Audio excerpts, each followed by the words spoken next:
Terungkap dua perwira cekcok dengan wanita di parkiran klub pangkat AKP dilaporkan ke Polda Sumsel.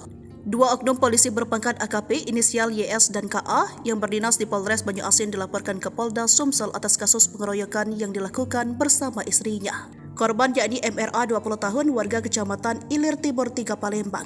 Peristiwa tersebut terjadi di area parkir Gold Dragon pada 29 Januari 2024. Korban menceritakan kronologi kejadian itu bermula ketika korban yang sedang berada di dalam bar Gold Dragon berjalan keluar dari toilet mendapat perilaku tak sopan oleh terlapor.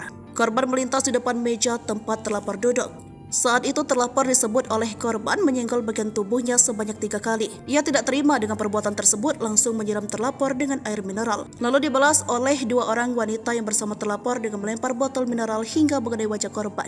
Ada jeda sekitar beberapa menit setelah itu dua perempuan di situ saling lempar buket ais ke muka korban. Hingga akhirnya mereka diminta keluar oleh security.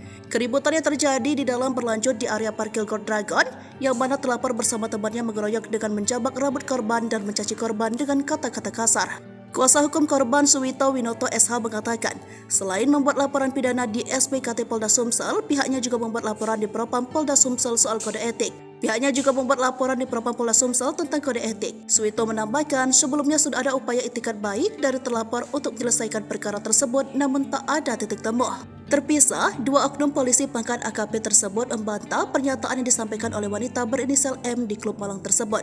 AKP KA yang dilaporkan oleh wanita tersebut mengatakan, fakta kejadian nantinya akan terungkap yang berdasarkan rekaman CCTV di bar yang kini sedang didalami penyidik Polda Sumsel. Saat kejadian berlangsung, dia awalnya berusaha tetap tenang melihat rekannya YS disiram air oleh M. Sehingga ia dan YS memutuskan mengajak istri mereka keluar untuk ke parkiran menuju mobil mereka masing-masing. Akan tetapi karena istrinya turut dipukul saat M menyusul, mereka di parkiran KA pun tak terima sehingga akhirnya dia juga sudah melaporkan M ke polisi. Dia juga membantah pernyataan M yang menyebut ada cekcok mulut di dalam bar. Yang ada justru M lah yang keluar mengikuti mereka dan langsung memukuli istri duluan. Terpisah, AKP YS juga membantah telah melecehkan wanita tersebut. Ketika di dalam tempat hiburan malam itu, keduanya sedang bersama istrinya masing-masing. YS tak menyangka saat mereka memilih untuk pulang, M malah membuntuti sampai ke parkiran seperti mau mencari gara-gara. Selanjutnya antara M dengan istrinya dan KA lalu terlibat cekcok mulut hingga akhirnya istri KA dipukul M di bagian wajah. Saat itu YS dan KA yang tak terima berusaha melerai, akan tetapi M malah menuding mereka dianggap mengeroyok wanita itu.